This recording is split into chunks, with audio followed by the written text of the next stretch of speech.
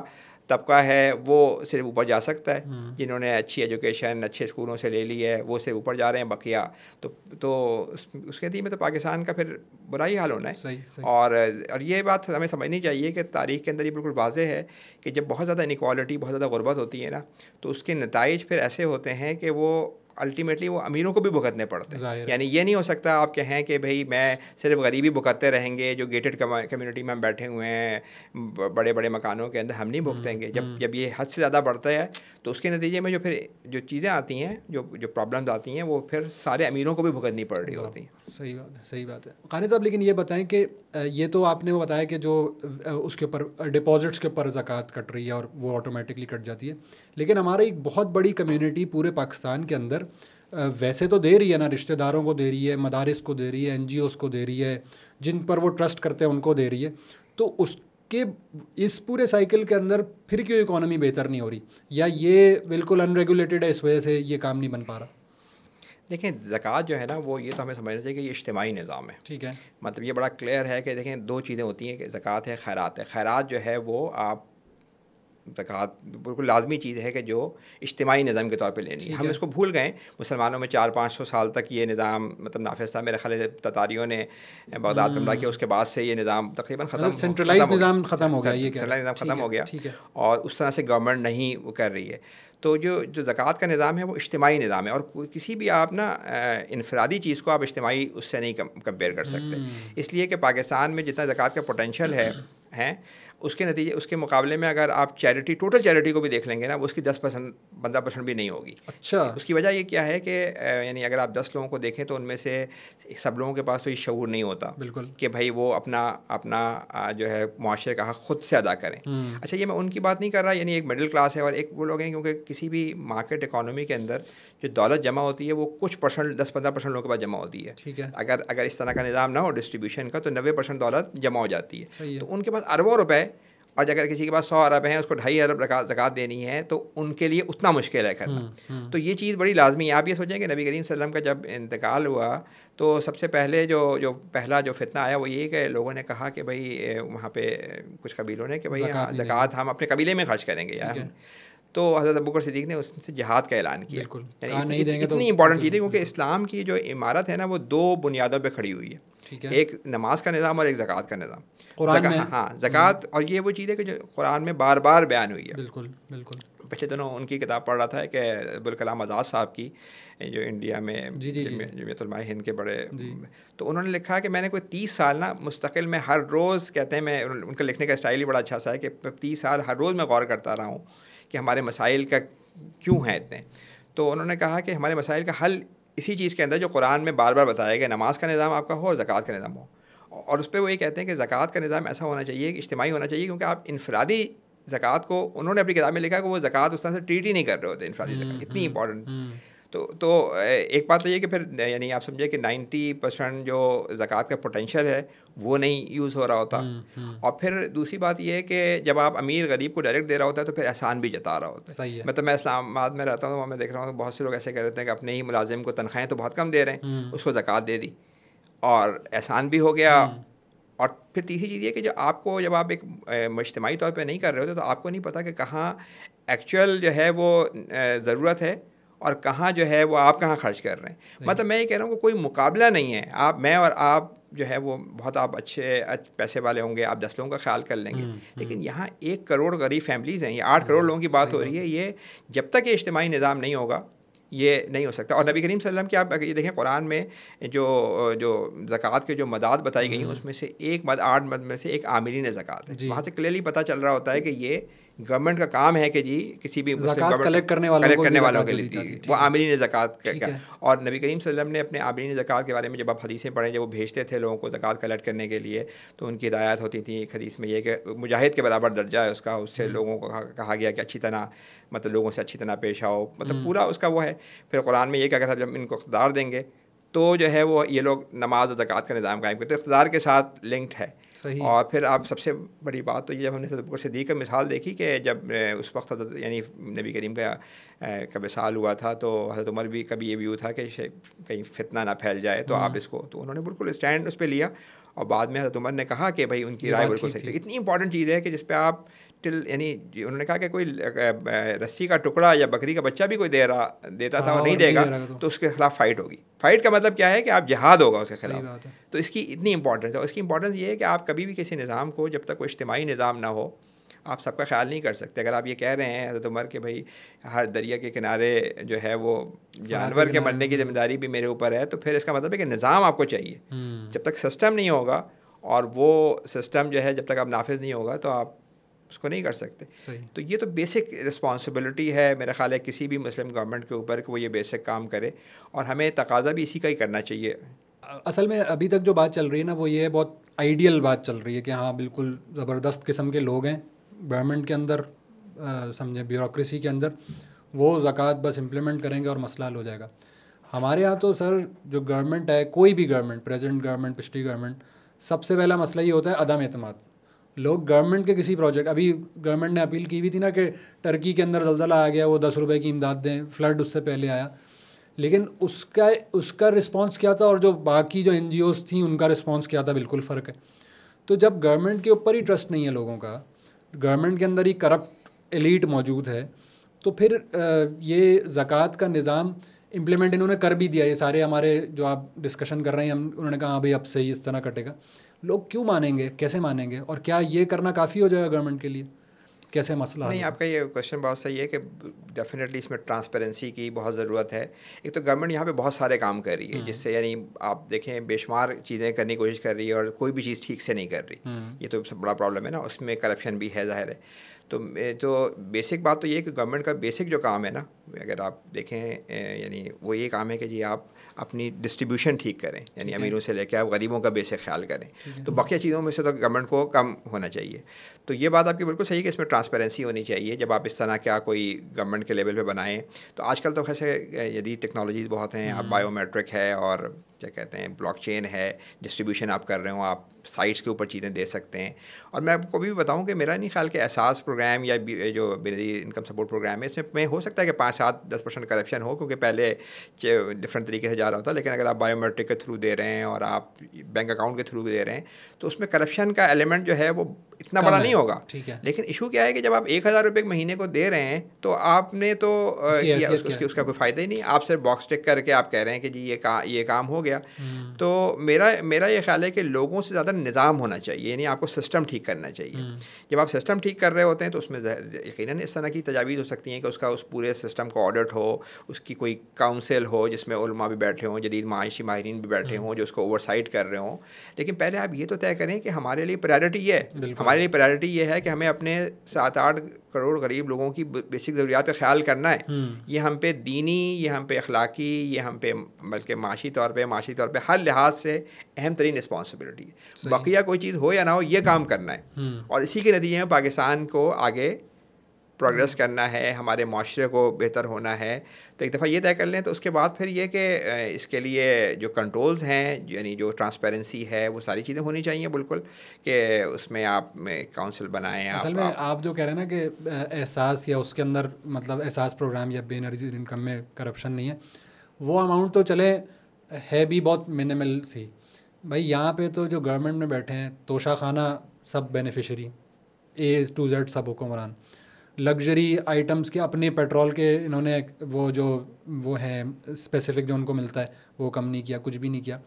تو کیا یہ ضروری نہیں ہے کہ پہلے کریکٹ لوگ should be in power to implement the zakat system, یا زکوٰۃ سسٹم ہی امپلیمنٹ کر دیں, کریکٹ لوگ بعد میں آتے رہیں گے؟ کس طرح آپ دیکھتے ہیں اس کو؟ نہیں, میرا یہ خیال ہے کہ سسٹم دیکھیں, یعنی جس کو آپ کا سسٹم خراب ہے تو اس لیے کوئی اچھا بندہ بھی جاتا ہے تو وہ بھی کسی نہ کسی حد تک کرپشن میں انوالو ہو جاتا ہے. بالکل. تو آپ کو سسٹم اپنا ٹھیک کرنا ہے, یعنی سسٹم جب آپ کا ٹھیک ہوگا تو پھر, اور سسٹم میں اس طرح کے کنٹرولز ہوں گے تو کرپشن کے جو ہے چانسز کم ہو رہے ہوتے ہیں. اب ایسے جو یہ آپ بات کر رہے ہیں, جو کیونکہ آپ کا گورنمنٹ کا سسٹم بہت بڑا ہے, بے شمار وہ کام کر رہی ہے, تو آپ کو اس کو پیٹرول بھی دینا پڑ رہا ہے اور بھی بہت سارے کام کرنے پڑ رہے ہیں, لیکن بہرحال یہ ٹوٹل آپ کے ایکسپینڈیچر کا شاید بہت بڑا حصہ نہ ہو. ٹھیک ہے. تو میں توشہ خانہ پہ تو خیر میں نہیں وہ کر رہا کہ کیا اس کا وہ ہے, کیونکہ اس میں ہو سکتا ہے اس میں لوگوں کے مختلف ویوز ہوں. کسی کا خیال ہے کہ بھائی میرا انٹائٹلمنٹ تھا, مجھے تحفہ ملا, تو میں اس کی بات نہیں کر رہا, لا فل ہے نہیں ہے وہ الگ. اور وہ اس کا جو ہے ملکی معیشت کے اوپر یا ملکی کے اوور آل اس پہ اس کا کوئی پورشن بھی نہیں ہے, نہ اس کا ہے نہ یہ جو وہ کر رہے ہیں. تو امپورٹنٹ چیز یہ ہے کہ آپ کو نظام تو ٹھیک کرنا پڑے گا, اور نظام وہ ہے کہ جو اللہ تعالیٰ نے بتایا آپ کو. جب وہ نظام قائم ہوگا تو پھر ظاہر ہے کہ آپ میں اس میں کچھ یعنی کرپشن کی پریکٹسز بھی ہوں گی, لیکن آپ تقاضا تو کریں. اس وقت تو مین اسٹریم مطالبہ ہے ہی نہیں ہے ریلیجس طبقے کی طرف سے بھی. نہیں, میرا نہیں خیال کہ مین, کبھی بھی اب یہاں بات ہوتی ہے تو ہم زیادہ سے زیادہ جو ہے وہ انٹرسٹ پہ بات کر کے وہ ختم ہو جاتی ہے نا. لیکن میں آپ کو کہوں کہ زکوٰۃ جو ہے نا وہ اسلام کا ستون ہے, جس کے اوپر اسلام کی عمارت کھڑی ہوئی ہے. جو زکوٰۃ کی اہمیت اس لیے بہت زیادہ ہے کہ کنسنٹریشن بہت بڑھ رہی ہے دولت کی. یہ جو دنیا کے میں یعنی تقریباً اس وقت امریکہ وغیرہ کے اندر 1% لوگوں کے پاس 50% سے زیادہ دولت ہے, اور وہ جمع ہو جا رہی ہے. یعنی اگر آپ 1980 سے پہلے دیکھیں تو جب یہ کمیونزم وغیرہ تھا تو تھوڑا سا کیپٹلزم بھی تھوڑا کنٹرول میں تھا. ٹھیک ہے. اتنا زیادہ دولت کنسنٹریٹ نہیں ہو رہی تھی, اب مستقل بڑھے جا رہی ہے. ایک بڑا مشہور, کچھ لوگوں کے پاس زیادہ دولت, ایک بڑا مشہور ادارہ ہے آکسفم, اس نے کوئی 2010 میں ایک سروے کیا تھا, اس میں انہوں نے بتایا تھا کہ 400 لوگ ایسے ہیں جن کے پاس اتنی دولت ہے آدھی دنیا کے برابر. آدھی دنیا کے مطابق 400 لوگوں کے پاس. اچھا. تو ایک بڑے یعنی سمجھے آپ بڑے جہاز میں ایئر شپ کے اندر وہ لوگ بیٹھ سکتے ہیں. ان کو بٹھا کے غرق کرتے ہیں, سیٹ ہو جائے گا سب کچھ. نہیں, میں یہ نہیں کہہ رہا ہوں. تو 2017 کے اندر جب وہ دوبارہ کیا گیا تو وہ لوگ رہ گئے 42. یعنی اب ایک بڑی بس کے اندر وہ لوگ بیٹھ سکتے ہیں جن کے پاس آدھی دنیا کی دولت ہے. اور میرا خیال اب کریں گے یہ تو یہ شاید ہو سکتا ہے کہ 8-10 لوگ رہ جائیں جن کے پاس آدھی دنیا کی دولت. اور اس کی وجہ کیا ہے کہ آدھی دنیا جو ہے جو یعنی جو وہ ہے وہ تو خراب حالت کے اندر ہے. تو دولت کی کنسنٹریشن بڑھ رہی ہے, ہر جگہ بڑھ رہی ہے. امریکہ کے اندر بھی بہت بڑھ رہی ہے, اور جگہوں پہ بھی. اور ہمارے پاس ایک یعنی سمجھے ایک نسخہ کیمیا ہے, لیکن ہم بتا نہیں پا رہے کہ بھائی یہ اس کو مین اسٹریم ایشو نہیں بنا پا رہے کہ یہ مین اسٹریم ہے, ہمارے پاس حل موجود ہے. مطلب مجھے تو یہ لگتا ہے کہ شاید یہ کمیونزم وغیرہ بھی جب آیا تھا تب بھی اگر ہم یہ والی بات بتا رہے ہوتے ہیں کہ ہم اپنے غریبوں کا کس طرح سے خیال کر سکتے ہیں تو ایک آلٹرنیٹ ہوتا ہے کیپٹلزم کے سامنے. ایشو یہ ہے نا کہ دیکھیں اسلامی نظام کی جب آپ لوگ جب بات کرتے ہیں نا یا کوئی بھی بات کرتا ہے تو ذہن میں آتا ہے کہ اسلامی سزائیں اور نماز کی پابندی کرانا, عورت کا جبری پردہ کرا دینا, یہ ہم نے ہمارے ذہن میں ٹیون ہے. جیسے ہی ہم سوچتے ہیں نا اسلامی نظام تو اسلامی سزائیں آتی ہیں, یہ 2-3 چیزیں آتی ہیں.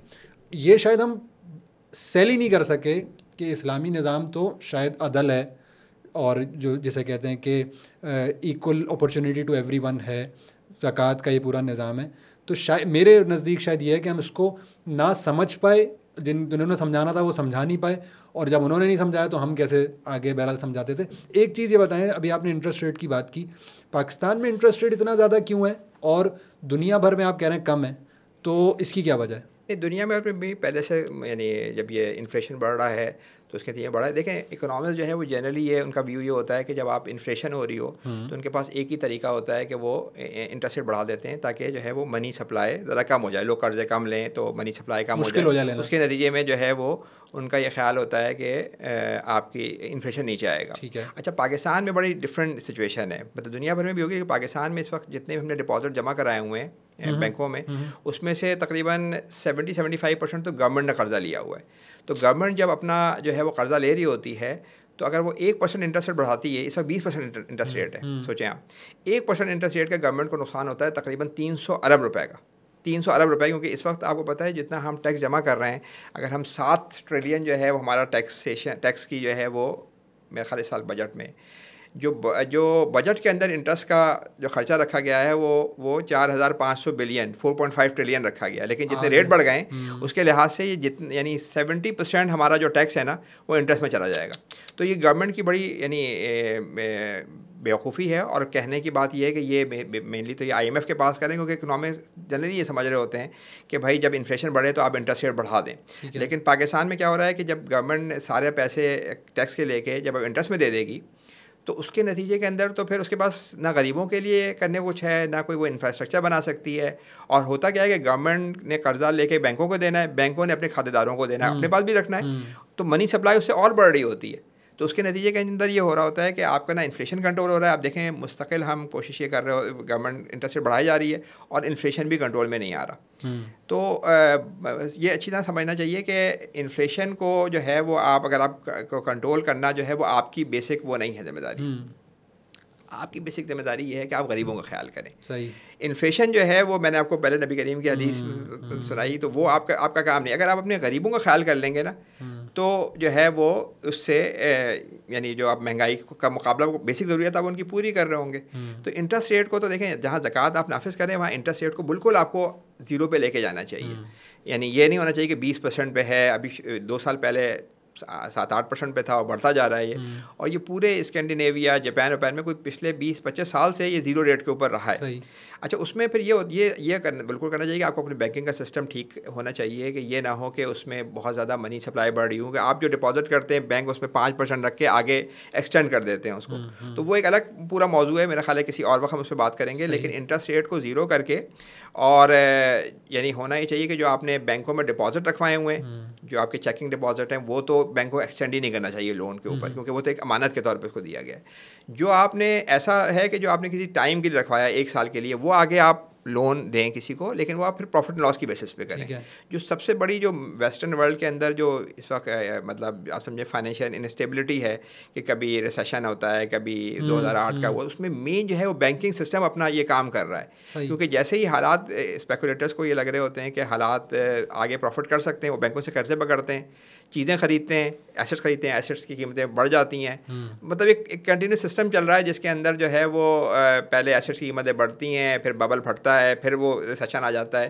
تو اس میں بہت بڑا ہاتھ جو ہے وہ ریسیشن وہ بینکنگ سسٹم کا ہے. تو دونوں چیزیں ہیں کہ آپ زکوٰۃ کا نظام آپ نافذ کریں, جس سے آپ نے امیروں سے لے کے غریبوں کو دے دیا اور ان کی بیسک ضروریات پوری کر دیں, اور انٹرسٹ کو جو ہے وہ ہونا ہی نہیں چاہیے. ہم نے مطلب آپ دیکھیں نا, اگر آپ انٹرسٹ کو اگر آپ اس طرح کا, ہم نے ایک اسلامک بینکنگ کی تو ہے, لیکن اسلامک بینکنگ ابھی بھی جو ہے نا وہ پوری طرح جس طرح سے جو ہمارے مقاصد ہیں اسلام کے, کہ یہ دولت سرکولیٹ کر رہی ہے, یہ نہ ہو کہ کنسنٹریٹ نہ ہو, اس میں اس طرح سے ہیلپ نہیں کر پا رہی. صحیح ہے. تو آپ کو پورا سسٹم کو دیکھنے کی ضرورت ہے, کہ کیونکہ ابھی اگر 20% انٹرسٹ ریٹ بڑھ گیا ہے تو ایون اسلامک بینک بھی پروفٹ اسی طریقے سے ان کا بڑھ گیا ہے. تو ہم نے یعنی ایک سسٹم کیا تو ہے, مگر اس کو یعنی اسلام کے جو ٹرو جو مقاصد ہیں نا اس کے مطابق نہیں ہے. اچھا, آپ ماشاء اللہ اتنی اب یہ اس کے اوپر ورکنگ کر رہے ہیں, لوگوں کے پاس جا رہے ہیں سیمینار, کیا ریلیجس طبقے کے پاس آپ اسپیسیفکلی گئے, کہ جو علماء کرام ہیں یا ان سے آپ کا کوئی رابطہ ہوا کہ آپ ان کو یہ چیز کمیونیکیٹ کر پائیں کہ بھائی یہ امپورٹنٹ بات ہے, اس پر آپ کو بات کرنی تھی؟ کیونکہ یہ ڈسکشن نہ ہم اپنے جمعے کے خطبوں میں دیکھ رہے ہیں, نہ اپنے ریلیجس جو بڑے لیڈرز ہیں ان کے زبان سے آ رہی ہے. ہاں, سود کے اوپر بات آتی ہے ضرور, لیکن یہ زکوٰۃ والی بات نہیں آتی. تو کیا یہ آپ کی اس کے اوپر کوئی پروگریس ہے, یا آپ چاہیں گے کہ آپ رابطہ کریں لوگوں سے کہ بھائی اس طرح کی بات آپ لوگ کریں؟ کیونکہ ظاہر بات ہے سیاسی جو لوگ ہیں ان سے تو کبھی نہ کبھی انٹریکشن ہو جاتا ہے, آپ کر لیتے ہیں, لیکن کیا علماء کرام کا اس میں رول نہیں ہونا چاہیے؟ بالکل علماء حضرات سے بات ہونی چاہیے. اور میں نے آپ کو بتایا ابوالکلام آزاد کی بات بتائی. اگر آپ بس عرب دنیا کے اندر دیکھیں, ڈاکٹر یوسف قرضاوی, ان کا بھی بالکل یہی ویو ہے کہ آپ کا اسلام کا سوشل اکنامک سسٹم ہی زکوٰۃ ہے. صحیح ہے. انٹرسٹ کا خاتمہ اور زکوٰۃ ہے. تو یا ہم اور لیکن یہ بات آپ کی بات صحیح ہے کہ جو ہمارا مین اسٹریم یہ موضوع نہیں بنا ہوا نہ عوام کے اندر نہ علماء حضرات کے اندر. تو بالکل جہاں جہاں موقع ملے وہاں یہ اس کو ہونا ہی چاہیے کہ ہم یہ تقاضا یہ کریں کہ بھائی یہاں پہ جس طرح ہم یہ کہتے ہیں نا کہ انٹرسٹ کو ختم ہونا چاہیے, اس طرح ہمارا اس سے زیادہ فورس سے ہمیں یہ بات ہونی چاہیے کہ زکوٰۃ کا نظام نافذ ہونا چاہیے. آپ دیکھیں نا علماء حضرات اس پہ تو بات کر رہے ہوتے ہیں اور ساری دینی جماعتیں بھی بات کر رہی ہوتی ہیں کہ انٹرسٹ ختم ہونا چاہیے. لیکن انٹرسٹ جو میں نے آپ کو بتایا کہ انٹرسٹ کی دنیا بھر کے اندر اس طرح کی نقصان یعنی اتنا نہیں ہے جتنا بگننگ کے زمانے میں 100% تھا, آج انفلیشن سے بھی نیچے. جیسے آپ کہتے ہیں ریئل انٹرسٹ ریٹ 99% جگہوں پہ نیگیٹو ہے, لیکن پھر بھی بات اب کی صحیح کہ ختم ہونا چاہیے. لیکن کس طرح ختم ہونا چاہیے یہ بڑی ضروری ہے کہ کس طرح ختم ہونا چاہیے. لیکن زکوٰۃ کا معاملہ جو ہے وہ تو ہم دیکھ رہے ہیں کہ غربت بڑھے جا رہی ہے, لوگوں کے پاس کھانے پینے کو نہیں ہے اور ہم لوگوں کو سلیوشن نہیں بتا پا رہے. لیکن اگر آپ کہتے ہیں کہ انٹرسٹ ختم کر کے اسلامک بینکنگ کر لیں تو اس سے غریب کی زندگی پہ کتنا فرق پڑا ہے. اگر آپ کے پاس غربت بڑھ رہی ہے تو سوال تو آپ سے یہ ہوگا کہ اسلام میں تو یعنی قرآن کی آیت کیا ہے کہ دولت صرف امیروں کے درمیان نہیں سرکولیٹ کر رہی ہو. تو یہ پورا سسٹم ہے کہ آپ نے زکوٰۃ کا نظام کو بھی مین اسٹریم میں آئے گا تو ظاہر علماء حضرات بھی بات کریں گے. یہاں یہی ہے نا کہ جب آپ مین اسٹریم کو ایشو بنتا ہے تو اس کے اوپر سب بات کر رہے ہوتے ہیں. تو جہاں جہاں موقع ملے میرا خیال ہے ہمیں بالکل یہ بات کرنی چاہیے علماء حضرات سے بھی کہ بھائی یہ تو اسلام کا ستون ہے جس کے اوپر اسلام کی عمارت کھڑی ہوئی ہے, اس کا تقاضا کریں, اس کی ٹرانسپیرنسی کی بھی بالکل بات کریں, لیکن نظام کے نفاذ کی تو بات کریں نا. اور ساری جتنی میں دیکھتا ہوں کہ دینی جماعتیں بھی ہیں وہ بھی اکثر انٹرسٹ پہ ہو رہا ہوتا ہے. لیکن جو اسلام کا ستون ہے یعنی دونوں چیزیں ساتھ ساتھ وہ ہے نا کہ زکوٰۃ کے تھرو جو ہے وہ آپ دولت کو وہ کر رہے ہیں, ڈسٹریبیوٹ کر رہے ہیں, اور انٹرسٹ کے تھرو آپ ایکسپلائٹیشن کو ختم کر رہے ہیں. اب پاکستان میں نے آپ کو بتایا کہ انٹرسٹ یقیناً اہم بات ہے, لیکن یہ کہ صرف آپ یہ نہ کریں کہ آپ ایک اس کو ٹرو سینس میں چینج کرنے کی بات کریں. یہ کیوں 20% انٹرسٹ ریٹ ہے جبکہ سب کو پتہ ہے کہ بھائی 1% انٹرسٹ ریٹ کا جو ہے وہ گورنمنٹ کو کتنا نقصان ہو رہا ہے, نہ وہ غریبوں کو دے پا رہی ہے, نہ وہ انفراسٹرکچر بنا پا رہی ہے, اور آپ نے وہ رکھا ہوا ہے. تو یہ بالکل بات کریں, آپ کہیں کہ زیرو پہ آنا چاہیے اس کے اوپر. اور جو بھی جو پیسے لوگ رکھوائیں, اگر میں نے چیکنگ اکاؤنٹ میں رکھوائے ہوئے ہیں کرنٹ اکاؤنٹ میں, تو وہ بینک کیوں آگے لون کرے گا؟ اگر وہ بینک اس میں ہوتا ہے کہ امیر جو ہے وہ لون لے کے مطلب اس سے پروفٹ بہت بنا رہے ہوتے ہیں. اگر آپ انٹرسٹ ریٹ بالکل زیرو کر دیں اور 2% پہ آپ نے ان کو لون دے دیا تو وہ اس سے بہت پروفٹ بنا رہے ہیں. اور دنیا میں دولت کی جو کنسنٹریشن ہوئی ہے پچھلے 30-40 سال میں ویسٹ میں, اس میں ایک بہت بڑی وجہ یہ بھی تھی کہ بڑی بڑی کمپنیوں نے بہت سستی قیمت پہ لوگوں کا لون اٹھایا, اور اس سے اگر وہ یعنی اب سوچیں امریکہ کے اندر کورونا سے پہلے 1% سے بھی نیچے انٹرسٹ ریٹ تھا. یعنی اگر کوئی بندہ جو ہے وہ 30 سال میں 25 سال میں جاب شروع کرتا ہے اور وہ اپنے ریٹائرمنٹ کے لیے جمع کر رہا ہے کہ 60 سال میں ریٹائرمنٹ ہوگی, اور وہ 100 روپے 25 سال کی عمر میں جمع کرا کے اپنے ریٹائرمنٹ فنڈ میں ڈالتا ہے, تو 1% کے لحاظ سے 60 سال میں اسے 135 روپے ملیں گے بس. اور اس پیسے کو یعنی بڑی کمپنیز کتنا اسے پروفٹ انہوں نے کیا ہے. تو وہ لو انٹرسٹ ریٹ کا بھی وہ ہے. لیکن اسلام کا نظام یہ ہے کہ بھائی آپ اس کو پروفٹ اینڈ لاس والے ماڈل کے اوپر لائیں. پہلی بات تو یہ کہ جو میں نے آپ کے پاس بینک میں رکھوایا ہوا ہے, اگر اس سے آپ منی کریٹ ہی کرتے رہیں گے تو اس سے تو ہر وقت یہی انسٹیبلٹی رہے گی. جب لوگوں کو لگے کہ ایسٹ کی قیمتیں اوپر جا رہی ہیں, وہ بینکوں سے قرضے اٹھائے, اس سے ایسٹ خرید لیا, ایسٹ کی قیمت اوپر چلی گئی, اور پھر جو ہے وہ جب آہستہ آہستہ اوپر جاتی ہے اس کے بعد ببل پھٹتا ہے, تو پھر پوری فائنینشیل انسٹیبلٹی آ جاتی ہے.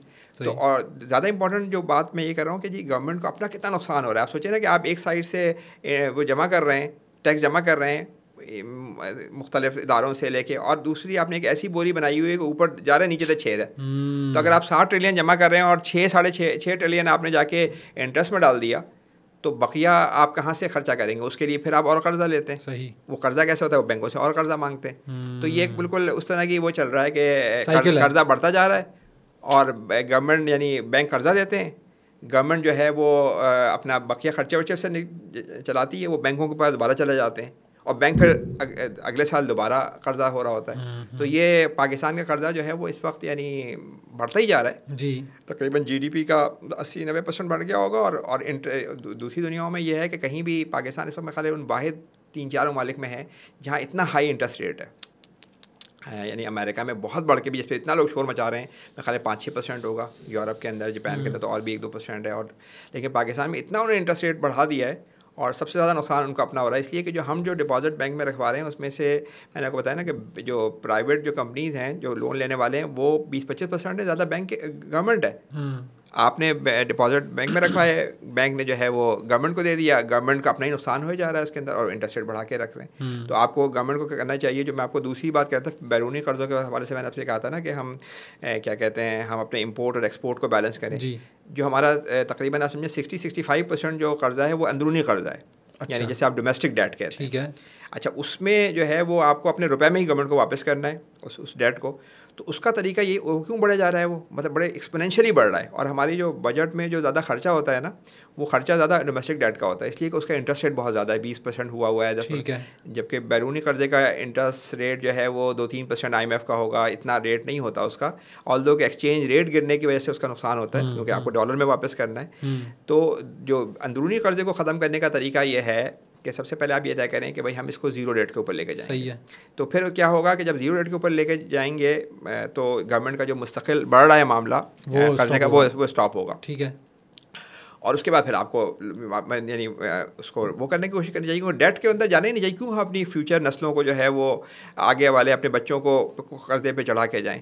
تو آپ اگر آپ نے انٹرسٹ ریٹ زیرو کر دیا تو گورنمنٹ کو اس طرح سے قرضے, یہ نہیں ہوگا کہ لوگ بینکوں سے پیسے نکال لیں گے, اس لیے کہ پورے اسکینڈینیویا میں, جاپان میں 1990 سے جو ہے وہ نیگیٹو انٹرسٹ ریٹ ہے. نیگیٹو انٹرسٹ ریٹ ہوتا ہے کہ آپ نے بینک میں رکھوایا, آپ کا 1% کاٹ لیا انہوں نے. اس سے میں کہوں گا کہ نیگیٹو انٹرسٹ ریٹ یعنی آپ کہنا چاہیے کہ پیسے رکھوانے کی فیس, یعنی آپ جس طرح ہم زکوٰۃ 2% 2.5% کاٹ لیتے ہیں, تو وہ اس کی تو یہ نہیں کہ بینک سے لوگ نکلوا لیں گے پیسے, اور وہ مطلب اس طرح سے رہے گا. لیکن یہ کہ جو انفلیشن کو کنٹرول کرنے کے لیے جو یہ کہتے ہیں کہ ہم بینک لون نہ ایکسٹینڈ کریں زیادہ, اس کے لیے طریقہ یہی ہے کہ آپ یہ پہلی بات تو یہ کہیں کہ جی آپ جو جن لوگوں نے بینکوں میں پیسے رکھوائے ہوئے ہیں, انلیس کہ انہوں نے کہا ہے کہ جی بزنس میں لگائیں, اس کے علاوہ آپ اس پہ لون نہیں لے سکتے. اسے آپ کہتے ہیں 100% ریزرو سسٹم. ٹھیک ہے. جو 20ویں صدی کے بڑے مشہور وہ ہیں یعنی اکنامسٹ ہیں ملٹن فریڈمین, وہ بھی بڑے اس کے فیور میں تھے کہ 100% ریزرو بینکنگ. بینکس کو یہ نہیں اختیار ہونا چاہیے کہ منی کریٹ کریں. یعنی آپ دیکھیں نا کہ میں نے 100 روپے بینک میں رکھوائے, بینک نے 5 روپے رکھے, 95 روپے آگے دے دیے, 95 روپے دوبارہ بینک کے پاس آئے, اس نے پھر 5 روپے رکھے اور پھر اس نے 90 روپے آگے دے دیے. اس طرح ہوتے ہوتے یعنی اگر 100 روپے کے اماؤنٹ پہ 1000 روپے کریٹ ہو گئے. تو ہم جو یہ سمجھ رہے ہوتے ہیں کہ ساری منی جو ہے وہ اسٹیٹ بینک کریٹ کر رہا ہے, ایسی بات نہیں ہے. بہت ساری منی جو ہے نا وہ یہ کمرشل بینک کریٹ کر رہے ہوتے ہیں, اور اس کے نتیجے میں کیا ہو رہا ہے کہ آپ کی پروڈکشن بڑھ نہیں رہی, منی سپلائی بڑھتی جا رہی ہے, تو انفلیشن تو بڑھنی ہے. دیکھیں نا انفلیشن کیا چیز ہے, انفلیشن جو ہے چیزوں کی قیمتوں کا نام ہے. اگر چیزوں کی پروڈکشن بڑھ رہی ہے 4% سے اور منی سپلائی بڑھ رہی ہے 20% سے, تو 15% سے تو انفلیشن ہونی ہے. اور انفلیشن کیوں بڑھ رہی ہے کہ آپ نے جو ہے وہ قرضے یعنی بینکوں سے لے کے اور قرضے لیے جا رہے ہیں, اور وہ پیسے واپس جو ہے وہ جو گورنمنٹ اپنے خرچے کرانے کے لیے دے رہا ہے. تو جو دوسری بات میں آپ سے کہہ رہا تھا کہ جب یہ 0% کے اوپر لے کے آئیں تو آپ کے اندرونی قرضے جو ہے نا جو اس حد تک پہنچ گئے کہ آپ کے پاس میرا خیال ہے کچھ دنوں میں ہم بات کرتے ہیں کہ شاید فوج پہ بہت خرچہ ہو رہا ہے, اور چیزوں پہ گورنمنٹ کی بیوروکریسی پہ خرچہ ہو رہا ہے. ان سب پہ بات ہو سکتی ہے, میں نہیں کہہ رہا ہوں, لیکن کوئی یہ بات نہیں کرتا کہ 70% تو آپ اب انٹرسٹ پہ دیں گے. آپ تو جو کما رہے ہیں آپ غریبوں کا کیا خیال کریں گے؟ تو سب سے ضروری یہ ہے کہ بھائی آپ اس کو 0% پہ لے کے آئیں. منی سپلائی روکنے کے یعنی انفلیشن پہ جو جب انٹرسٹ ریٹ بڑھاتے ہیں اس کا کوئی وجہ نہیں ہوتی سوائے کہ آپ یہ کہتے ہیں کہ ہم منی سپلائی روکیں گے. اور منی سپلائی روکنے کے طریقے ہیں, آپ ریزرو کی ریکوائرمنٹ بڑھاتے جائیں گے, جو میں کہہ رہا ہوں کہ 100% ریزرو میں آپ لونس کے اوپر بینکوں پہ پالیسی لگا سکتے ہیں کہ بھائی آپ لونس کس طرح ایشو کریں گے. لیکن یہ تو کوئی طریقہ نہیں ہے کہ آپ کو پتہ ہے کہ میں 1% انٹرسٹ بڑھاؤں گا مجھے 300 ارب کا نقصان ہوگا. اور 300 ارب کا مطلب پتہ ہے آپ کو کہ پشاور, لاہور, اسلام آباد تینوں کی میٹرو ٹرین سب کا بھی خرچہ کرے 300 ارب نہیں بنتا. تو 1% انٹرسٹ ریٹ کی کاسٹ سال کی اتنی ہے, اور آپ 20% انٹرسٹ ریٹ پہ بیٹھے ہوئے. تو آپ سے سوچیں کہ مطلب اپنے ساتھ آپ کتنا بڑا ظلم کر رہے ہیں. اچھا, میں یہ نہیں کہوں گا کہ گورنمنٹ نہیں چاہتی, ظاہر IMF یہ جنرلی IMF کا یہ IMF یہ کیونکہ اکنامسٹ یہی سمجھ رہے ہوتے ہیں کیونکہ وہ بینکنگ سسٹم پہ بہت بلیو کرتے ہیں. تو ان کا خیال یہی ہوتا ہے کہ جی اگر ہم انٹرسٹ ریٹ انفلیشن بڑھے گا تو وہ آپ سے کہیں گے انٹرسٹ ریٹ بڑھائیں, تاکہ کم سے کم یہ نہ ہو کہ جو ڈپازیٹرز ہیں ان کو یہ منی سپلائی اور نہ بڑھ رہی ہو. کیونکہ اگر آپ انفلیشن ہو فار ایگزامپل 40% اور بینک دے 10% کے اوپر, تو ہر آدمی کی چاہے گا کہ میں لون لے لوں, گاڑی خریدوں گا, گاڑی کی قیمت تو 40% بڑھ جائے گی اور مجھے 10% واپس کرنا پڑے گا. تو جب انفلیشن ہو رہا ہوتا ہے زیادہ تو یہ ہوتا ہے کہ منی سپلائی بڑھ رہی ہوتی ہے. صحیح. لیکن اسلام میں دین کے بارے سے بات کروں تو میں اسلامک بینکنگ سے آگے ہٹ کے الگ بات کروں گا کہ بھائی آپ سسٹم ایسا بنائیں کہ جس میں منی سپلائی اس طرح سے نہیں بڑھ سکتی ہے. یہ کوئی طریقہ تو نہیں ہے کہ میں نے بینک میں رکھوائے ہوئے پیسے, آپ اس پیسے سے جنریٹ کر کے ایک 100 روپے کے آپ نے 1000 روپے بنا دیے, کوئی کنٹرول ہی نہیں ہے آپ کا منی کے اوپر, پھر آپ کہہ رہے ہیں انفلیشن کیوں ہو رہی ہے. اچھا یہ بتائیں کہ آپ کی ماشاءاللہ چیزوں کے اوپر ایک بہت ایکسٹینسو نالج, لیکن آپ کے جیسے نظریات رکھنے والے کتنے اکانومسٹ ہیں, یا اکانومسٹ یا چارٹرڈ اکاؤنٹنٹس یا جو فائنانس کو سمجھتے ہیں, ان کو کتنوں کو آپ کنونسڈ ہوا سمجھتے ہیں کہ ہاں یہ زکوٰۃ, جس طرح آپ بالکل کنونسڈ ہیں اس کے اوپر, لیکن کیا ایسے اور بھی لوگ ہیں سوسائٹی کے اندر, پاکستان کے اندر یا چلیں کراچی کے اندر, یا آپ اکیلے ہی چلے ہیں جانے میں منزل اور ابھی کاروان بننا ہے اور پھر لوگوں کو سمجھ آنی ہے؟ نہیں دیکھیں, یہ لوگوں کو اگر جا کے یہ بیسیکلی تو یہ اکنامکس کا وہ ہے نا, میں نے آپ کو بتا چارٹرڈ اکاؤنٹنسی تو ذرا کمپنی کا اکاؤنٹنگ, اکنامسٹوں کی بات آپ کر لیں نا, یا یہ پبلک پالیسی والوں کی بات کر لیں, تو یہ بات سب کو پتہ ہے. دیکھیں یہ بات سب کو پتہ ہے کہ جی آپ کو کہ جب تک آپ اپنے غریبوں کا خیال نہیں کریں گے, غریبوں کے پاس پیسے نہیں آئیں گے, آپ کی GDP نہیں گرو کر سکتی. ٹھیک ہے, ہم سب سے زیادہ کیا بات کر رہے ہوتے ہیں, دیکھیں اکنامک انڈیکیٹر میں سب سے بات ہوتی ہے GDP کی, کہ GDP گروتھ. اچھا زکوٰۃ کی بڑی اہم بات ہے کہ زکوٰۃ کے ایک معنی گروتھ کے بھی ہیں, بالکل ایک پاکیزگی ہیں اور ایک گروتھ ہیں. تو ہم یہ سمجھتے ہیں کہ جو زکوٰۃ جو ہے وہ جب ہم دیتے ہیں تو صرف ہمیں پرسنل آخرت میں فائدہ ہوگا, یا ہمارا ثواب ہوگا, یا یہ ہو سکتا ہے کہ ہم جو اپنا کاروبار کریں اس میں برکت ہوگی. بالکل. لیکن یدی اگر آپ اکنامسٹ سے مطلب بات ہو تو یہ پتہ ہونا چاہیے کہ جب آپ غریبوں کو دیتے ہیں اس سے اوور آل گروتھ امپروو ہوتی ہے. اس کی وجہ میں نے آپ کو بتایا, ہاں اس کی وجہ میں نے آپ کو بتائی نا کہ دیکھیں آپ نے اپنے پیسے اوپر سے لے کے نیچے ڈالیں, اب وہ نیچے والے کیا کریں گے, وہ آج نہیں خرید سکتے چیزیں, جب وہ جا کے چیزیں خریدیں گے اپنی, تو اس سے کیا ہوگا کہ سب سے پہلے یہ ہوگا کہ ڈیمانڈ کریٹ ہوگی. اور اکنامی GDP کا جو سب سے بڑا ڈٹرمننٹ ہوتا ہے, جو ڈٹرمن کر رہا ہوتا ہے, وہ ایگریگیٹ ڈیمانڈ کہلاتا ہے. ٹھیک ہے, ایگریگیٹ ڈیمانڈ کا مطلب یہ ہے کہ سارے جو ہمارا جو ملک میں کتنی چیزیں وہ خرید سک رہے ہیں. جو آپ کی ڈیمانڈ انکریز ہوگی اس سے سب سے پہلے کیا ہوگا کہ جو انویسٹرز ہوں گے, جو انویسٹمنٹ کریں گے وہ لگائیں, امپلائمنٹ جنریٹ ہوگی, امپلائمنٹ سے فردر پیسے نیچے آئیں گے. تو یہ زکوٰۃ بڑی امپورٹنٹ چیز یہ ہے کہ جو گروتھ کا اس کا نام ہے نا, یہ اکنامی کو بھی گرو کر رہا ہوگا. یہ نہیں ہے کہ صرف یہ پرسنل اس کے لیے, اکنامی بھی گرو کرے گی. اور پھر جب آپ ان لوگوں کو زکوٰۃ جب آپ دے کے غریبوں کو دیں گے, ان کے بچوں کی تعلیم ہوگی, ان کی اگلی نسل بہتر ہوگی, تو پھر آپ یہ سوچیں کہ اس میں اسکل بلڈنگ بھی ہے.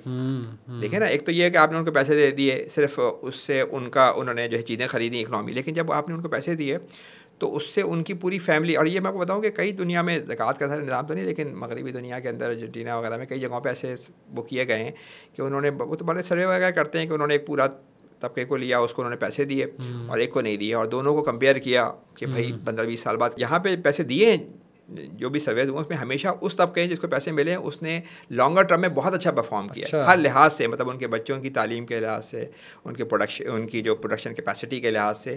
تو اس پہ کئی سرویز آپ کو مل جائیں گے جس میں یہ بڑا کلیئر ہے کہ انہوں نے اچھا پرفارم کیا ہے. تو زکوٰۃ جو ہے نا اوور آل گروتھ کو لے کے آئے گی. اور پھر یہ بات کہ اس پہ ہم الگ سے بات کر سکتے ہیں کہ بھائی جب آپ لوگوں کو پیسے دیں, یعنی آپ پیسے دے رہے ہیں, تو اگر ان کے پاس ملازمتیں نہیں ہیں تو آپ نبی کریم صلی اللہ علیہ وسلم کے پاس ایک آدمی آیا, پیسے اس نے مانگے, تو آپ نے اس کو نا واقعہ ملتا ہے کہ آپ نے اس کو ایک کلاڑی خرید کے دی. تو گورنمنٹ کا یہ کام یہ بھی ہے کہ ہم کن چکروں میں لگے ہوئے ہیں. ہم ایک دن انٹرسٹ ریٹ کو اوپر کرتے ہیں, پھر اور اوپر کرتے ہیں, پھر نیچے کرتے ہیں, مطلب ایک فضول کام میں لگے ہوئے ہیں. جبکہ یعنی انٹرسٹ ریٹ پالیسی ہو یا اور ٹیکس میں بھی یہی ہوتا ہے. آپ دیکھیں مارچ شروع ہوتا ہے, بجٹ آنے والا ہے, یہ لگا دو, ایک دفعہ ٹیکس اس پہ لگ جاتا ہے کہ بینک سے آپ پیسے نکلوا رہے ہیں, اس پہ لگا دیا, پھر تھوڑا بڑھا دیا, پھر اگلے سال ختم کر دیا.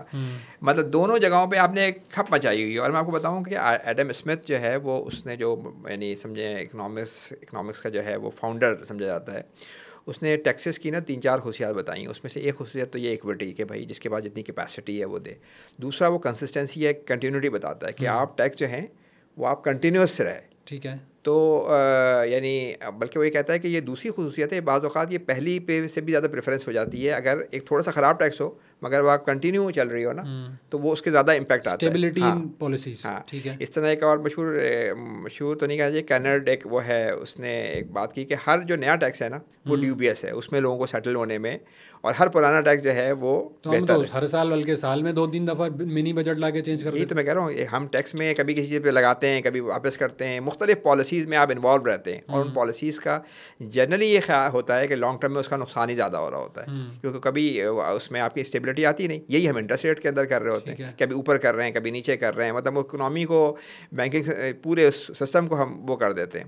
اچھا, زکوٰۃ کا نظام 1400 سال, یعنی اس میں ریٹ فکس ہیں کہ آپ کو جو ہے ویلتھ کے اوپر 2.5% دینا ہے, آپ کو پروڈکشن کے اوپر 5. یہ ہو سکتا ہے کہ آپ یعنی یہ بالکل آپ کہہ سکتے ہیں کہ نئے ایسٹس آئیں گے اس کے اوپر امپلیمنٹ ہوں گی چیزیں, جیسے میں نے آپ کو بتایا کہ انڈسٹریل پروڈکشن ہے, جیسے جو ہے وہ فائنینشیل ایسٹس ہیں, ریئل اسٹیٹ ہے اس کے اوپر. لیکن کیونکہ قرآن کے اندر جو ہے وہ جنرل بات تو کی گئی ہے نا کہ بھائی مال پہ اور اموال کے اوپر جو ہے وہ زکوٰۃ ہے. تو یہ بات یعنی علماء ہمارے جتنے, یعنی جو امام ابو حنیفہ بقیہ جتنے علماء ہیں, انہوں نے اس کو قیاس کرتے ہوئے بقیہ چیزوں پہ ایکسٹینڈ کیا ہے. جیسے میں نے آپ کو بتایا کہ نبی کریم نے 4 چیزوں کا نام لیا فصلوں کا, اور انہوں نے پورے اس پہ ایکسٹینڈ کیا کہ سملر چیزیں ہیں, یا جیسے کیا کہتے ہیں مال تجارت کے اوپر, یعنی صحیح حدیث نہیں ہے لیکن بعد میں اس کو اس پہ اجماع ہے کہ اس کے اوپر ہے. تو ایکسٹینڈ تو بالکل ہونا چاہیے, لیکن ریٹ بالکل فکس ہیں, یعنی ریٹ اس کے وہ ہیں کہ ریٹ آپ نہیں, کنسسٹنسی والی بات ہے. اور دوسری بات اس کی ڈسٹریبیوشن بھی بالکل کنسسٹنٹ ہے. آپ کو پتہ ہے کہ بھائی یہ آپ کو فقیر اور مسکین کو دینا ہے, یہ آپ جو لوگ قرضے کے اندر ہیں ان کو دینے ہیں, یہ آپ کو مسافر کو دینے ہیں, مسافر کو میں آج کل کی دنیا میں کیا کہوں گا, ہوم لیس لوگ کو دینے ہیں, یہ آپ کو اسلام کی اشاعت کے لیے فی سبیل اللہ ہے آپ کو دینے ہیں. تو وہ اس کی مداد بھی فکس ہے. تو اتنا کنسسٹنٹ ہے, اس میں کوئی مطلب یہ گنجائش نہیں ہے کہ آپ اس میں ریٹ کو اوپر نیچے کر دیں یا کوئی اور, تو اتنی کنسسٹنسی ہے. تو اس لحاظ سے میرا خیال ہے کہ یہ جو زکوٰۃ کا نظام ہے یہ آپ کی پورے معاشرے کے اندر اسٹیبلٹی بھی لے آتا ہے اکنامی کے اندر. لیکن آپ کی جو ساری بات ہے نا وہ لگ رہا ہے کہ گورنمنٹ سینٹرک ہونا چاہیے پورا زکوٰۃ کا نظام, جو کہ آپ نے بتایا بھی کہ کچھ عرصے سے نہیں تھا, کچھ 100 سالوں سے. لیکن جب آپ اب یہ کرنے جائیں گے, مثال کے طور پہ گورنمنٹ آج کہتی ہے نہیں بھائی اب پابندی لگ گئی ہے NGOs پہ زکوٰۃ لینے پہ, رشتہ داروں پہ بھی نہیں دے سکتے آپ, واٹ ایور, ٹھیک ہے.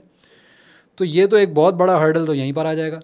تو اس کو مطلب کیا, یا یہ پیرل میں چلے گا, اچھا بھائی NGOs بھی کریں گے لیکن گورنمنٹ بھی کرے گی, کیا آپ دیکھیں اس میں پہلی بات تو یہ کہ سب سے جو میں بات کر رہا ہوں کہ لازمی ہونی چاہیے زکوٰۃ جو ہے نا, وہ آپ انڈیویجول, یہ نہیں ہے کیا ابھی نہیں دے رہے لوگ زکوٰۃ. میں نے آپ کو بتایا نا کہ زکوٰۃ کا جو جتنا پوٹینشیل ہے اس کے مقابلے میں, کیونکہ دیکھیں جو میں نے آپ ہم شروع میں بات کر رہے تھے کہ 10% لوگوں کے پاس 90% دولت جمع ہوتی ہے, ٹھیک ہے. میں یہ نہیں کہہ رہا ہوں نمبروں میں کیا ہے, لیکن جتنا زکوٰۃ کا پوٹینشیل ہے جس پہ ہم بات کر چکے ہیں اس کے مقابلے میں نہیں. ورنہ دیکھیں نا, اگر آپ دے رہے ہوتے تو نبی کریم صلی اللہ علیہ وسلم نے حضرت معاذ کو بھیجا, اور اس وقت انہوں نے کہا کہ تمہارا کام کیا ہے, تم غریب امیروں سے وہاں سے لوگے اور غریبوں کو دو گے.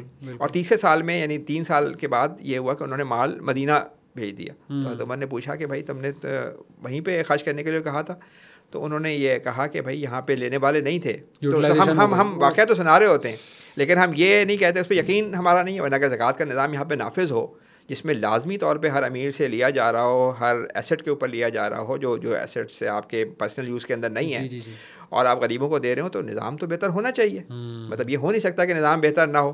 تو اس کا مطلب یہ ہے کہ آپ انڈیویجول میں جو انڈیویجول جب آپ کام کرنے جاتے ہیں تو اس کا کبھی بھی امپیکٹ وہ نہیں ہو سکتا جو اجتماعی طور پہ ہو سکتا ہے. آپ یہ دیکھیں کہ بجلی کے معاملے کے اندر سب لوگوں نے UPS لگا لیے ہوں گے, اس کا خرچہ اگر سب کا وہ ٹوٹل کیا جائے تو کتنے زیادہ پاور پلانٹ لگا سکتے تھے, مگر یہ کہ وہ آپ نے انڈیویجول خرچ کر لیا. اب جو امیر لوگ ہیں وہ اپنے بچوں کو مہنگے اسکولوں میں پڑھوا رہے ہیں. اگر آپ اس ساری دولت کو جمع کر کے آپ یعنی ٹھیک طریقے سے اچھے اسکول رکھیں تو آپ شاید غریب بھی اس میں پڑھ سکیں. تو جو لازمی چیز ہے یہ سب سے امپورٹنٹ ہے. پھر آپ کا یہ بالکل اچھی بات ہے کہ جی NGOs بھی بہت سارا کام کر رہی ہیں, تو جب یہ سسٹم نافذ تو یہ بالکل ہو سکتا ہے کہ جیسے گورنمنٹ یہ طے کرے کہ جی جو بھی پیسہ آئے گا جب آپ زکوٰۃ دیں تو آپ 20-25% اپنا ریکمنڈ کر سکتے ہو کہ بھائی اس ادارے کو دے دیا جائے, تاکہ وہ ادارے بھی چلیں, جیسے بہت اچھے ادارے کام کر رہے ہیں. یہ نہیں ہو سکتا کہ آپ ان اداروں کو, لیکن بات یہ کہ جو 90% جو اصل مسئلہ اس طرف تو آ ہی نہیں رہا, جو لازمی نہیں ہے, جو لازمی نہیں کر رہے وہ تو آپ کریں نا پہلے, وہ لازمی کریں. اور پھر اس کے ساتھ یہ بالکل بات ہے کہ ٹرانسپیرنسی پہ بھی کام ہونا چاہیے. بلاک چین مطلب آپ بایو میٹرک کے تھرو, ابھی بھی یہ جو احساس پروگرام کے تھرو دے رہے ہیں, بایو میٹرک کے تھرو دے رہے ہیں, تو میرا خیال ہے کہ اس کے اندر 90% تو ٹھیک ہی جا رہا ہوتا ہے. ایشو یہ ہوتا ہے کہ آپ دے ہی کیا رہے ہیں, مطلب آپ کیا دے رہے ہیں. آپ 1,000 روپے دے کے کہہ رہے ہیں کہ جی میں نے غریب کا خیال کر لیا, مطلب اس سے آپ کیا بیسک ضرورت پوری کر رہے ہیں؟ مطلب آپ دے بھی رہے ہیں اور اس کا کوئی فائدہ بھی کچھ نہیں ہے. تو یہ جو بات ہے کہ جی آپ کو لازمی ہونا سب سے ضروری ہے. یعنی یہ آپ کے احسان پہ نہیں منحصر ہے, امیروں کے احسان پہ, یہ بیناولنس نہیں ہے. یہ وہ نہیں ہے کہ جی آپ کہیں کہ جی میرا دل چاہا تو دے دیا, دل چاہا تو نہیں ہے. اسی لیے زکوٰۃ اور ٹیکس میں کئی فرق بھی ہیں, لیکن ایک وہ بھی ہے, مطلب یعنی سمجھیں کہ آپ ایک چیز جو ہے مشترک بھی ہے. ٹیکس بھی لازمی لیا جاتا ہے اور زکوٰۃ بھی لازمی لینے کی چیز ہے. یہ نہیں ہے کہ انڈیویجول لوگوں کے اوپر وہ نہیں ہے کہ وہ گورنمنٹ ان سے لازمی لے گی اور پھر کیونکہ اس کو اپنے سارے غریبوں کا خیال کرنا ہے.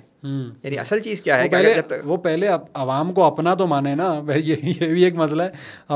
ہماری جو گورنمنٹ ہے, ایلیٹ ہے, وہ تو سمجھتی ہے بس ووٹ کے لیے عوام ہے, باقی پھر عیاشی. خیر بہرحال نہیں, لیکن میں جو بات کر رہا ہوں, میں تو یہ کروں کہ اس کو ہم مین اسٹریم ایشو تو بنائیں نا. بالکل. دیکھیں ابھی تو مسئلہ یہ ہے کہ نہ اس پہ علماء اس طرح سے بات کر رہے ہیں, کوئی بھی بات نہیں کر رہا, نہ دینی جماعتیں بات کر رہی ہیں اس طرح سے جس طرح سے بات ہونی چاہیے کہ آپ اس کو بتائیں کہ یہی ہمارے مسائل کا حل ہے. یہ گورنمنٹ جو 25 چیز, اب دیکھیں نا مہنگائی کا مسئلہ شروع ہوتا ہے, ٹھیک ہے, تو اس میں سب بات کرنا شروع کر دیتے ہیں, ساری پولیٹیکل پارٹی, ایون جو یعنی ساری پارٹیاں, سب پارٹیاں شروع کر دیتی ہیں.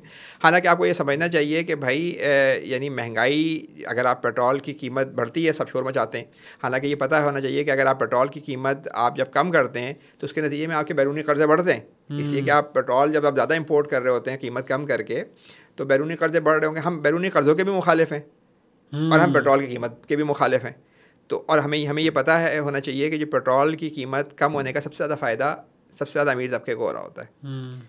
اور جو ہے وہ تو آپ اس کی بات بالکل, مطلب اس کے زیادہ آپ یہ بات کریں کہ بھائی آپ کو ایک اسلام نے سسٹم دیا ہے, اس سسٹم کو نافذ کریں ہم, اور اس سسٹم کے تھرو جو ہے وہ اپنے غریبوں کا خیال کریں. اگر دیکھیں زکوٰۃ کتنا زبردست سسٹم ہے انفلیشن کے لحاظ سے, کہ آپ کی پروڈکشن پہ, یعنی ویلتھ اور پروڈکشن کیا چیز ہے, ویلتھ کیا آپ کے ایسیٹس ہیں, انفلیشن ہوگا آپ کے ایسیٹس کی قیمتیں بڑھیں گی, ٹھیک ہے نا, انفلیشن ہوگا تو آپ کی کموڈیٹیز کی قیمت بڑھیں گی, ٹھیک ہے نا. تو دونوں صورتوں میں غریب کا شیئر انٹیکٹ ہے. صحیح, غریب کو 5% پروڈکشن کا, ویلتھ کا 2.5% ملنا ہی ہے. جب وہ دے گا تو اس کی بیسک ضروریات, انفلیشن ہو بھی رہا ہے, فار ایگزامپل اب 20% انفلیشن ہے, تو اس کا مطلب کیا ہے کہ 20% غریب کا حق بھی بڑھ گیا. یہ آٹومیٹک میکینزم یا اسٹیبلائزر ہے. تو آپ یہ بات نہیں کر رہے کہ بھائی آپ مہنگائی کتنی ہو رہی ہے. مہنگائی میں جو ہے وہ, مہنگائی میں بھی ہمیں سمجھنا چاہیے کہ مہنگائی کیا ہوتی ہے کہ ایک بندہ سیل کر رہا ہوتا ہے, ایک بندہ پرچیز کر رہا ہوتا ہے. تو اگر کسی کے پاس کوئی پلاٹ ہے اس کی قیمت بڑھ جاتی ہے, وہ بڑا خوش ہوتا ہے کہ بھائی دیکھو, حالانکہ وہ بھی تو مہنگائی ہے, کیونکہ غریب آدمی تو پھر مکان بنانا مشکل ہو رہا ہے اس کے لیے. یا اس کے شیئرس کی قیمت بڑھ جاتی ہے, سب بڑا شور کرتے ہیں, کیا دیکھیں بھائی وہ جو ہے کمپنیوں کے شیئرس بڑھ گئے, ہمارا تو فائدہ ہو گیا. جب آلو پیاز کی قیمت بڑھتی ہے تو آپ کہتے ہیں کہ یہ کیا وجہ ہے, حالانکہ آلو پیاز بھی تو کوئی بنا کے بیچ ہی رہا ہے نا. تو لوگ جو ہیں وہ جا کے, مطلب لوگ ایسے بھی ہوں گے کہ جو جا کے ریسٹورینٹ پہ مہنگا خرچ بھی کر دیں گے, لیکن وہ ان چیزوں پہ بات کر رہے ہوں گے. تو میرا یہ خیال ہے کہ ہمارا اصل ایشو یہ نہیں ہے. یہ ایشو جو ہے وہ الٹیمیٹلی اگر گورنمنٹ بہت زیادہ چیزیں نہ کرے نا, یعنی جیسے ہم نے دیکھا شوگر میں انہوں نے انوالو ہوئے ہیں پچھلے 2 سال پہلے, تو اس سے نقصان ہی زیادہ ہوا. گورنمنٹ ان چیزوں میں انوالو نہ ہو پرائسنگ میکینزم کے اندر. جو پرائسنگ ہوگی, دیکھیں اگر پرائس قیمت بڑھتی ہے تو اکنامی یہ کہتی ہے کہ آپ کو ایک سگنل جاتا ہے کہ بھائی اس جگہ پہ پروفٹ ہے, تو اور لوگ آ کے پروڈیوس کرتے ہیں, اس کے نتیجے میں پرائس پھر آہستہ آہستہ نیچے آنی شروع ہو جاتی ہے. تو یہ ایک آٹومیٹک میکینزم ہے, جیسے آپ ایڈم اسمتھ کہتا ہے انویزیبل ہینڈ, یا جیسے ڈیمانڈ اینڈ سپلائی کی فورسز آپ کہہ رہے ہوتے ہیں. گورنمنٹ کا کام صرف یہ ہے کہ جی آپ اپنے آپ ولنریبل طبقہ, جو آپ کا غریب طبقہ ہے, اس کا آپ کو خیال کرنا ہے, اور آپ کو امیروں سے ایک لازمی جو ہے وہ لینا ہے کہ ان کا بیسک ضروریات پوری ہوں.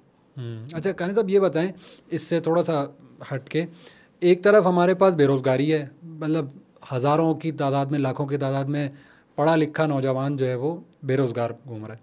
دوسری طرف گورنمنٹ کے ایسے پروجیکٹس ہیں جو کہ اسکلڈ ورک فورس کی وجہ سے, کم ہونے کی وجہ سے پینڈنگ جا رہے ہیں. یہ کیا ہے, یوٹیلائزیشن آف کریکٹ ریسورس نہیں ہے, ریسورس اچھی نہیں ہے, یا انٹینٹ نہیں ہے اس مسئلے کو حل کرنے کی؟ نہیں, یہ آپ کا بڑا اچھا کوشچن ہے. میرا خیال ہے کہ یعنی جو ریئل ریسورسز ہم نہیں دیکھ رہے, ہم فائنینشیل ریسورسز دیکھ رہے ہیں. ٹھیک ہے, یعنی ہم ایک طرف آپ کی بات صحیح ہے کہ پتہ نہیں لاکھوں لوگ بے روزگار بیٹھے ہوں, اور ایک طرف بے شمار کام ہے آپ کے کرنے کے, روڈیں بنانی ہیں, آپ کے پارکس بنانے ہیں, کمیونٹی کے کتنے ورکس ہیں, ٹیچرز نہیں ہیں آپ کے پاس, بالکل, یعنی دونوں ڈسپیرٹی ہے. تو آپ کا فائنینشیل سسٹم دونوں کنیکٹ نہیں کر پا رہا, ریئل ریسورسز اور ریئل نیڈس کو. ریئل نیڈس کیا ہیں کہ آپ کو انفراسٹرکچر بلڈ کرنا ہے, ریئل نیڈس کیا ہے آپ کو کمیونٹی کا کام کرنا ہے, اور ریئل ریسورسز لوگ بیٹھے ہوئے ہیں جو فارغ بیٹھے ہوئے ہیں, کچھ نہیں ہے کام ان کے پاس, تو ان کو فائنینشیل سسٹم کنیکٹ نہیں کر پا رہا. اور ایک یہ میں نے اکنامسٹ ایک ہے فیک فاسٹر, میرا خیال اس کا نام تھا, اس نے یہ کہا کہ اگر آپ کے پاس مکان بنانے کا مٹیریل ہے اور آپ کو مکان بنانا آتا ہے اور آپ کو فائنینشیل سسٹم آپ کو بنانے نہیں دے رہا, تو ایسے سسٹم کو آپ کو اسکریپ کر دینا چاہیے. تو ہمارا فائنینشیل سسٹم ریئل ریسورسز پہ نہیں, ہم فائنینشیل اس پہ جا رہے ہیں. یعنی ہم اس کے لیے تیار ہیں کہ گورنمنٹ کے پاس پیسہ نہیں ہے, یعنی جتنا ٹیکس جتنا پیسہ کماتی ہے وہ اپنے خرچے میں ہو جاتا ہے, پھر انٹرسٹ اس کے اوپر سے 70-80% آتا ہے, اس کے لیے آپ قرضہ لیتے ہیں. یعنی تقریباً میں بتا رہا ہوں کہ اس سال کے آخر تک 6000 بلین کا قرضہ لیں گے انٹرسٹ پے کرنے کے لیے ہیں. اگر 6000 بلین آپ سوچیں کہ یہ صرف انٹرسٹ پے کرنے کے بجائے یہ غریبوں کو دے دیں, 1 کروڑ غریب فیملی کو, تو آپ کو پتہ ہے ہر فیملی کو کیلکولیشن کر لیے گا 40-50 ہزار روپے بن جائے گا مہینے کا, ہر غریب فیملی کو, 1 کروڑ غریب فیملی سے. تو آپ انٹرسٹ ختم کر کے صرف یہ رقم, اور انٹرسٹ کس کے پاس جا رہا ہے, گورنمنٹ دے رہی ہے, بینکوں کے دے رہی ہے, بینک کھاتے داروں کو دے رہے ہیں. میں آپ کو بتا رہا ہوں 90% جو انٹرسٹ جا رہا ہے وہ لوکل بینکوں اور لوکل ان کے پاس جا رہا ہے. تو ہم یہ کہہ رہے ہیں ہمارے پاس پیسے نہیں ہیں, ہمارے پاس نہیں ہے لوگوں کو جاب دینے کے پیسے اور انٹرسٹ دینے کے پیسے ہمارے, تو فائنینشیل سسٹم ہمارا خراب ہوا ہے. تو یہ گورنمنٹ کا بڑا کام ہے کہ جب وہ زکوٰۃ دے اور لوگوں کے پاس جابز نہ ہوں تو آپ ان کو ڈائریکٹ یعنی ان کو ایسے کام بھی دے سکتے ہیں کمیونٹی لیول کے اوپر. میں آپ کو بتاؤں 1930 میں جب گریٹ ڈپریشن ہوا تو امریکہ نے کوئی تقریباً یعنی ڈپریشن سے باہر آنے کے لیے اس زمانے میں ان کا ایک صدر تھا روزویلٹ, وہ تقریباً 16 سال وہ رہا ہے, تو اس نے 1 کروڑ 30 لاکھ لوگوں کو 13 ملین لوگوں کو direct jobs the basic pay کے اوپر. اور اس سے اس نے کئی یعنی روڈوں کا کام معاملہ ہے, بہت سارے کام کروائے. تو اگر جب آپ کو لگے کہ بھائی یہ نہیں کہ آپ ہر جگہ پہ گورنمنٹ انوالو ہو جائے, اس لیے کہ اس میں اگر آپ گورنمنٹ کا سیٹ اپ بڑھتا جاتا ہے تو پھر اس کے ہم نے دیکھے ہیں وہ ادارے خراب ہو جاتے ہیں. جیسے آپ کا جو گورنمنٹ کے ادارے دیکھ ہی رہے ہیں, گورنمنٹ کا کام یہ کہ بیسک وے جو ہے نا, جیسے اگر آپ فار ایگزامپل کسی کو 30-40 ہزار روپے جو ہے وہ دے رہے ہیں مہینے کے اور اس کے پاس جاب نہیں ہے, تو آپ اس کو اس طرح کام بتا سکتے ہیں کہ بھائی تم تو تاکہ آپ کے ریئل ریسورسز یوز ہوں. اور میرا خیال ہے گورنمنٹ کا بیسک کام ہی ہونا چاہیے, توجہ جو اس نے لگائی ہوئی ہے کن چیزوں کے اوپر کہ انٹرسٹ ریٹ اوپر نیچے کرتے رہتے ہیں اسٹیٹ بینک والے, دوسرے وہ جو ہے کیا کہتے ہیں, اور ان کی جو پالیسیز ہوتی ہیں ٹیکس کے اوپر نیچے کرتے رہتے ہیں. اس کی جگہ ان کا فوکس یہ ہونا چاہیے کہ ایک دفعہ آپ نے غریبوں کو دے دیا اور پھر غریبوں کے پاس اگر جاب نہیں ہے تو آپ ریئل ریسورسوں کو فارغ نہ بیٹھنے دیں, کیونکہ یہ نبی کریم صلی اللہ علیہ وسلم نے تو اس بندے کو کہا درخت کاٹنا ہے, اب درخت کاٹنا ہے. تو اس وقت نہیں اس طرح سے, اگر پرائیویٹ ادارے جو ہیں وہ نہیں کر پا رہے تو پھر یعنی پرائیویٹ اداروں کو پھر گورنمنٹ کو یہ چاہیے کہ ایسے مواقع پیدا کرے کہ انٹرنیٹ پہ بیٹھ کے کام کر سکیں. جو پڑھے لکھے لوگ ہیں, جو پڑھے لکھے لوگ نہیں ہیں, ان کو اور کام دیے جا سکیں. آپ کی کمیونٹی میں بے شمار کام ہو سکتے ہیں, وہ سارے کام دیں تاکہ آپ کی دیکھیں نا آپ کی ریئل ریسورس ضائع ہو رہی ہے. اور آپ یہ کہہ رہے ہیں کہ میرے پاس بجٹ نہیں ہے, بجٹ آپ کے پاس اس بات کا ہے کہ آپ انٹرسٹ پے کر رہے ہیں, اس کا بجٹ پورا نکلتا ہے. کیوں؟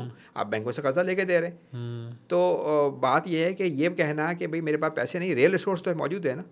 فائنینشیل سسٹم تو دیکھیں روپے کا سسٹم ہے نا, یہ ریئل ریسورس کیا ہے کہ ایک بندہ موجود ہے, ایک کام موجود ہے, آپ نے بندے کو کہا یہ کام کرو, اب اس کی پیمنٹ کیسے وہ کرنی ہے یہ آپ نے یہ آپ کو ہینڈل کرنا ہے.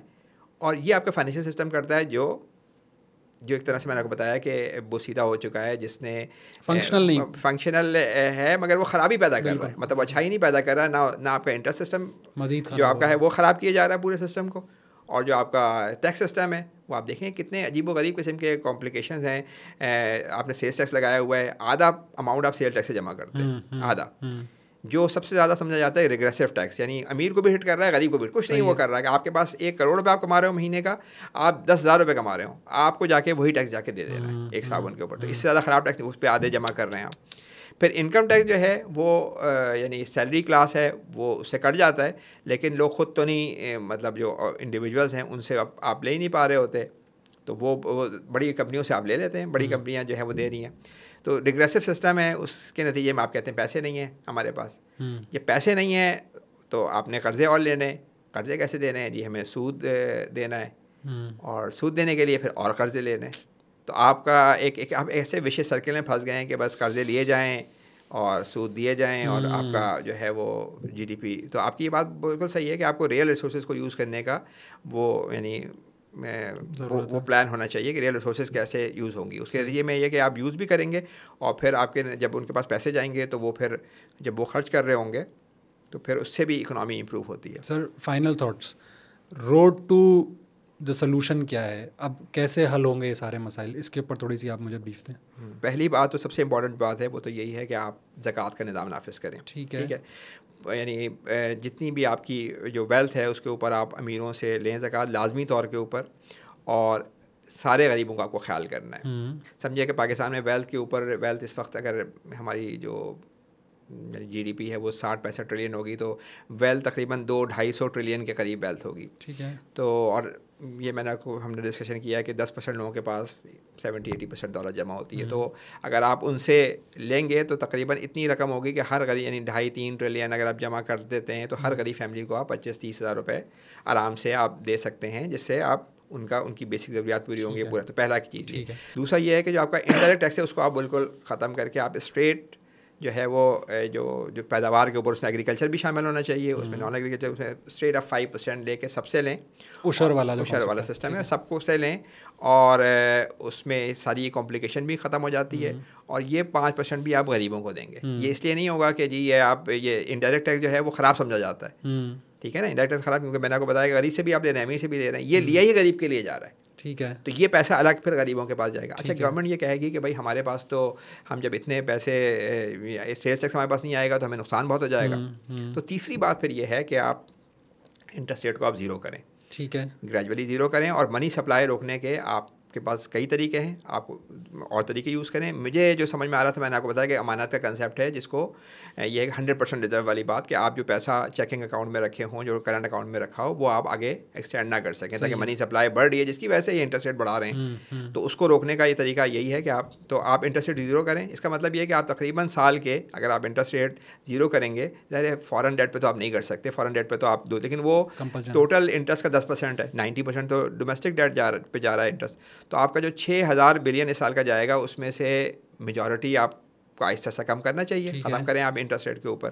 پھر یہ کہ جو گورنمنٹ جو میں آپ سے یہ ہم آخر میں جو ہم بات کر رہے تھے کہ جو آپ کی ریئل ریسورسز پڑی ہوئی ہیں, ان کے لیے کوئی آپ طریقہ سوچیں کہ اس پہ آپ فوکس کریں, کہ آپ کی ریئل ریسورسز ضائع ہو رہی ہیں, وہ بیچارے کام نہیں کر پا رہے, ان کے پاس اپرچونیٹی نہیں ہے, اور پورا پاکستان میں انفراسٹرکچر سے لے کے کوئی کام نہیں ہو رہا, وہ آپ کرنی. اور گورنمنٹ جو ہے وہ یہ فضول کام کر رہی ہوتی ہے, کہ جو آپ کہیں گے ٹیکس کے جو پالیسیز بنا رہی ہے, ڈال رہی ہے, مطلب اس کو بالکل اسٹریٹ فارورڈ کرنا چاہیے.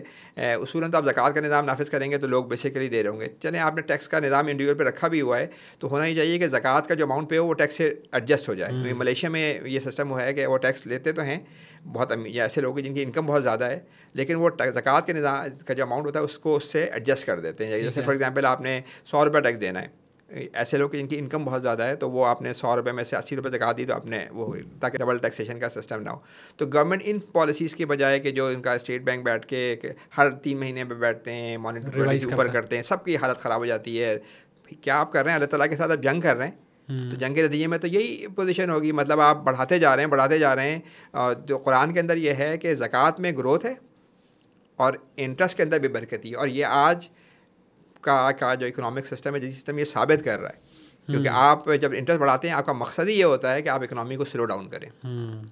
لیکن اکنامی کو سلو ڈاؤن کرنے کے ساتھ ساتھ کیا ہوتا ہے کہ آپ جب آپ کے انٹرسٹ ریٹ بڑھنے سے جو گورنمنٹ کے اپنے جو خزانہ ہے وہ خالی ہو جاتا ہے, تو اکنامی سلو ڈاؤن نہیں ہوتی. تو آپ کو یعنی جو قرآن کی آیات جو ہم یہ کہتے ہیں نا کہ 1400 یعنی ہمیشہ کے لیے ہے, تو وہ اس کی ایک آیت کافی ہے آپ کے لیے کہ زکوٰۃ میں گروتھ ہے, آپ کی اپنی بھی گروتھ ہے, آپ کے خاندان کی بھی گروتھ ہے, اور کہ میں خیال ہے کہ پورا سمجھیں آپ کے پورے اکنامی معاشرے کی بھی گروتھ ہے. اور انٹرسٹ کو آپ ختم کر کے, ختم کرنے کا مطلب یہ نہیں ہے کہ جی آپ نے صرف اس کا نام, یعنی میں نہیں کہہ رہا ہوں کہ پورا اسلامک بینکنگ سسٹم کو اس پہ لے کے آئیں کہ جس کے اندر جو ہے وہ امانت کا کنسیپٹ ہو, جس کے اندر یہ نہ ہو profit and loss, real profit loss پہ ہونا. تو اس کو کریں تاکہ یہ بینکنگ سسٹم جو آپ کو گڑبڑ کر رہا ہے, جو دنیا بھر میں گڑبڑ کر رہا ہے, یہ صرف پاکستان میں نہیں دنیا بھر میں یہ گڑبڑ کر رہا ہے کہ ہر تھوڑے دنوں میں جو یہ ریسیشن آ رہے ہیں, مسئلے ہو رہے ہیں, اس میں مطلب میجر ہاتھ جو ہے وہ بینکنگ سسٹم کا ہے, کیونکہ ایزی منی پرووائڈ کرتا ہے. اس کے نتیجے میں جو لوگ ایسی انویسٹمنٹس کرتے ہیں کہ جو لانگ ٹرم نہیں ہوتی, پھر نقصان ہوتا ہے, اور پھر پورا اس کا یعنی امیر اس سے کھیل رہے ہوتے ہیں, ایک کیسینو بنایا ہوا ہوتا ہے اور اس کا امپیکٹ نیچے آ رہا ہوتا ہے. اچھا یہ جو بات کہہ رہا ہوں کہ یہ اکنامسٹوں کا بھی یہ خیال ہوتا ہے کہ جی آپ گورنمنٹ یعنی یہ جو 2-3 میں نے آپ کو اسکول بتایا آسٹریلینس کا تو خیال ہے بالکل بھی گورنمنٹ کو انوالو نہیں ہونا چاہیے اکنامک میٹر کے اندر نا, آپ فری اس پہ رکھیں, ڈیمانڈ سپلائی پہ ہونے دیں. یہ کام بالکل ضروری ہے کہ آپ امیر سے لے کے غریب کو دیں, لیکن ہر وقت آپ مانیٹری پالیسی بنا رہے ہیں, فسکل پالیسی بنا رہے ہیں جس کا نقصان زیادہ ہو رہا ہے. تو یہ ہے ہاں. تو اس میں یہ میں یہ کہہ رہا ہوں کہ یہ جو میں بات بتا رہا ہوں یہ آپ انڈیویجول کی بات نہ سمجھیں, اس لیے کہ آپ یہی کہتے ہیں اور لوگ یہ تو قرآن کی بات ہے. صحیح.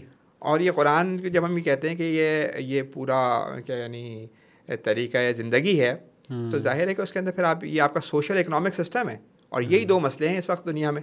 یعنی اخلاقی سسٹم میں تو ہم تباہ ہو ہی رہے ہیں, لیکن جو چیزیں آپ کی خراب ہو رہی ہیں, آپ کا معاشرہ تباہ ہو رہا ہے, انسٹیبل ہوتا جا رہا ہے, آپ کی اکنامی تباہ ہو رہی ہے. دنیا بھر کا مسئلہ, اور میں جو آپ سے کہہ رہا تھا کہ ہمارے پاس ایک نسخہ کیمیا ہے دنیا کے لیے, کیونکہ دنیا میں دولت کنسنٹریٹ ہو رہی ہے, دنیا میں انیکوالٹی ہو رہی ہے, دنیا میں یہ مسائل ہم لوگوں کو نہیں بتا پا رہے کہ بھائی یہ نظام ہے اور اس کے تھرو جو ہے وہ آپ کی مسائل کا آپ کا حل ہوگا. صحیح. تھینک یو قانت صاحب, بہت شکریہ, بہت آپ نے وقت دیا اور تفصیل کے ساتھ یہ ٹاپک ڈسکس بھی ہوا. اب اگر آپ کو بھی پوڈ کاسٹ یہ پسند آیا, کوئی سوال ہیں, کوئی کمنٹس ہیں, تو ضرور مجھے کمنٹ سیکشن میں ضرور بتائیے گا, اور ضرور یہ بھی بتائیے گا کہ اس ٹاپک سے ریلیٹڈ جو قانت صاحب نے بات کی اس کی کتنی انڈرسٹینڈنگ ہے اور اس کو کتنی آگے جو ہے وہ بات پہنچانی چاہیے. اپنا بہت خیال رکھیے گا. اگلے کسی پوڈ کاسٹ کے اندر دوبارہ ملاقات ہوگی.